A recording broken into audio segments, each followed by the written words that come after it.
Welcome to Semiosis 101 Season 2's 5th semiotic video.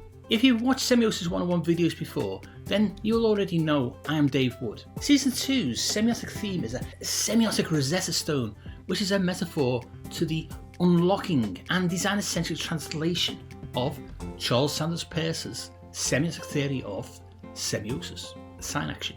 Why do you need Semiosis 101? Peirce's writing and terminology is very obtuse. In this last of 5 videos dispelling confusion as to what semiotic signs are, we will conclude with reframing the semiotic language to match what creatives do. Last week we discussed the need for semiotic books to be more designer-centric and accessible. This week I will challenge you to forget what you think you know to improve how you visually communicate. Hit subscribe and I will explain. Dr. André Detienne, a philosophy academic and editor of the Peirce Edition project, reminded an online forum on Peirce that there is no shortcut to understanding him.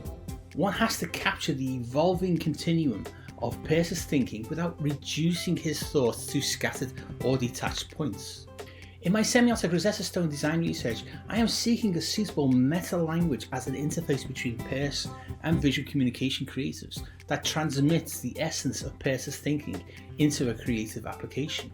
There is no way that creative practitioners have the time to wrestle directly with Peirce to then apply the theory. Trust me, it took until my PhD to get the headspace to begin this. So, that is where Semiosis 101 comes in to translate Peirce into designer-centric language.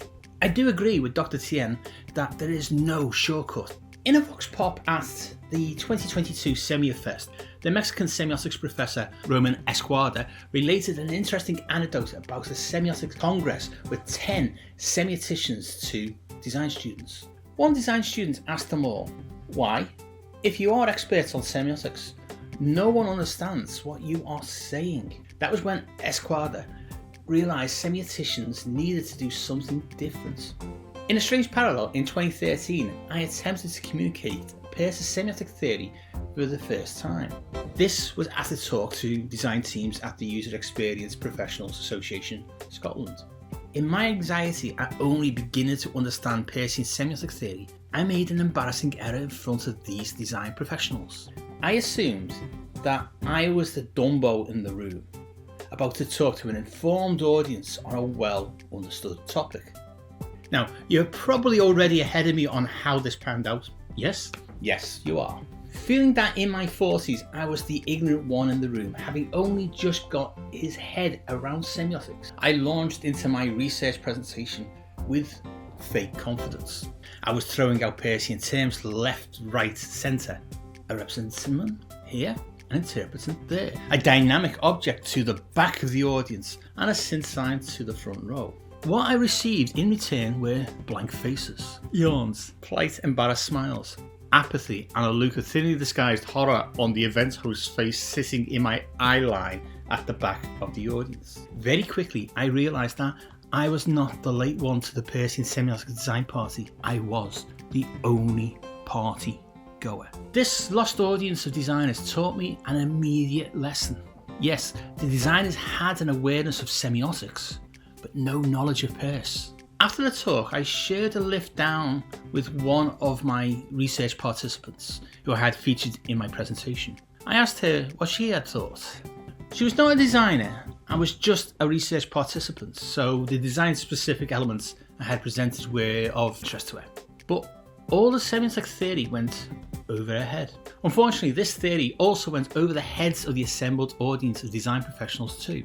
I may as well as just spoken in ancient Egyptian and had all my slides typeset with hieroglyphics. Peirce was in an alien language. As last week's book review episode outlined, there are books for the perplexed on the market, and Tony Jappy's book was my main ally in 2014-2015 in translating Peirce. But even with his accessible reader on Peirce's semiotics, the dissonance between Peirce's language and the language of designers was too great. This opened up a whole fresh area of research for my PhD, which would not be resolved directly in my thesis, but addressed within several appendices.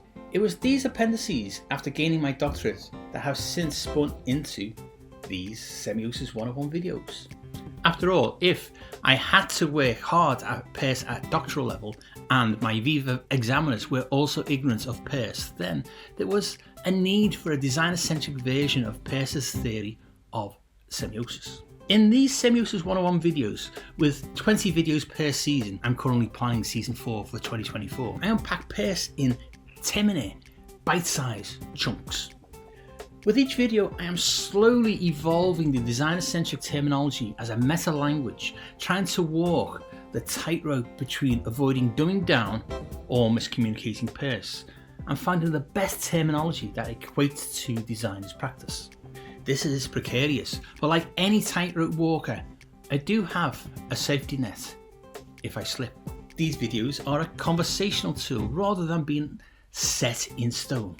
I utilise the historic Rosetta Stone, which as a stele is literally carved in stone as the metaphor. My focus is on the middle band of the carved stone text, a demotic language that translators use to finally unlock the mysterious hieroglyphics. My semiotic Rosetta Stone is an ongoing process rather than a thing fixed in time. The original French translator's task began from the known to the unknown, just like modern creatives. By approaching Peirce in this way, acknowledging that there are unknown riches to be unlocked as a designer-centric approach from the language of application into the language of theory, accepts the reality of this process has to be creative-led.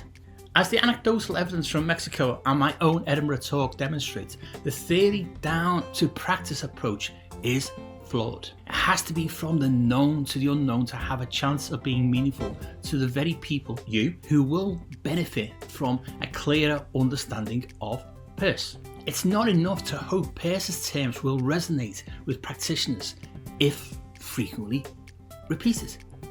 There is an important factor in the ambition of Semiosis 101 to bear in mind with a semiotic Rosetta Stone. There is not one single designer-centric lexicon to use. The design process is qualitative and expressive.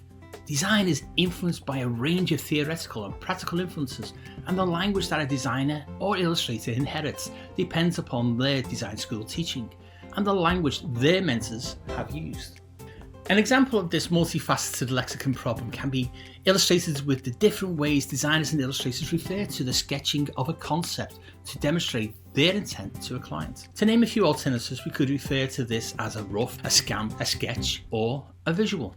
They are all a moment of visual communication. In a Peircean way, they are a moment of iconic encoding. What do I mean by using a term such as iconic encoding? After all, that term is neither truly Peircean nor purely designerly. This is an example of a meta-language interfacing between the two. Building upon the practical act of attempting to rough out an initial concept to show a client, the creative will, through marks, lines, shapes, colours, etc., attempt to visualise in sketch form a visual to dynamically communicate their suggested idea for a solution to the client's brief. This sketch will attempt to suggest, encode, using sketched elements that possibly resemble shared qualities with is familiar to things within the experience of the intended audience, the client. These elements are rudimentary forms of representation, iconic, that visually communicate something of the intended message. In this example, creators will understand where the part of their design process and Peirce coincides. To end this 5th season 2 video, we can conclude that to understand Peirce in visual communication design terms, interfacing needs to come from the design process upwards. To be truly designer-centric, this obviously has to be known designer practice to the unknown theory. The success of this interfacing through a semiotic Rosetta Stone meta-language needs sustained dialogue between creatives and semioticians to shape that meta-language. Semiosis 101 is starting that dialogue off, and Semiosis 101 is open source. Just like the original French translators of the unknown hieroglyphics, Semiosis 101 will be a collaborative effort. Come back next week for the next Semiosis 101 episode, where we will begin to answer the question, what can semiotics do for me? And we will begin this with another helpful book review. I'm Dave Wood, a design educator and researcher, a published design author, and I've worked commercially as both a freelance illustrator and graphic designer.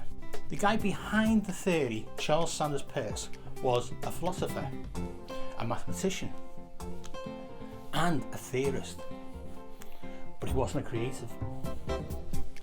Each week on this Scout Scott Semiosis 101 YouTube channel, I'll post at least one 10-minute explainer video on an aspect of Peirce's pragmatic semiotic theory.